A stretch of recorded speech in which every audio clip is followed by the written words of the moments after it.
Well, here I am at Dungong for the launch of the new and anticipated RMX450. Can't wait to get on it. Let's give it a start. It's electric start. Starts, that's a good thing. Well, let's take it for a little spin and see how it goes. Extremely light throttle. 450, very touchy clutch. Of course, this bike's brand spanking new. Their first priority was to develop the fuel-injected four-stroke motocross range. They've done a phenomenal job on that.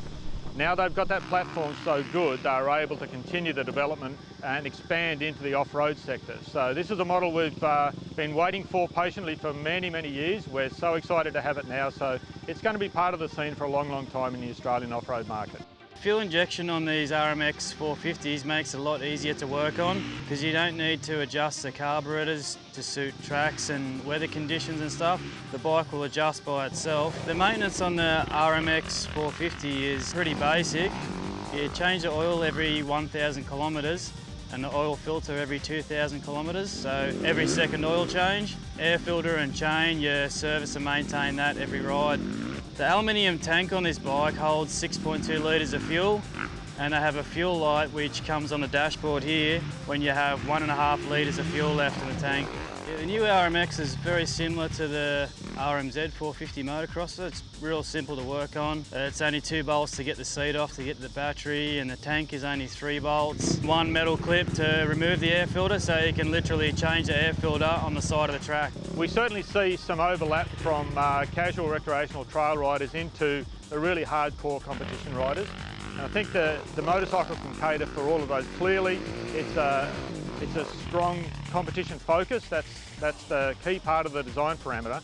But we find that the bike is very rideable and very tractable. So even weekend trail riders, recreational riders, I think would really be able to enjoy this model. Well, this is definitely a bike for the competition in mind. It really has some ping, and I think once you get the suspension broken in and sorted out, that's going to help quite a bit. But everything else is RMZ-like.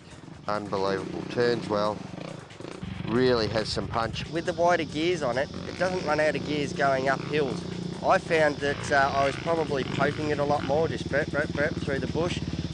In the hands of somebody that wanted to race this bike, or somebody that regularly rode 450s, I think they'd really, really enjoy this. Well, I've stalled it and got to start it.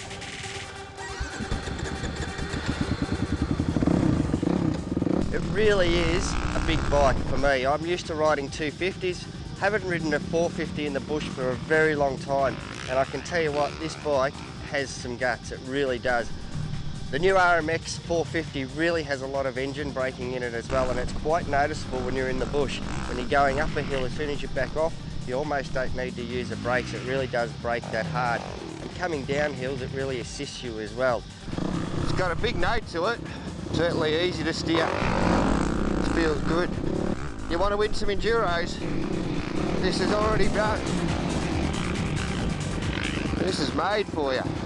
This thing's really, really made for you. As I said, this bike really is great for the trail rider that rides a 450 and wants a real bit of poke, and for the advanced guy that really wants to take it out and do a bit of competition riding, because off the bat, this bike is ready to go, but it's certainly good fun to ride.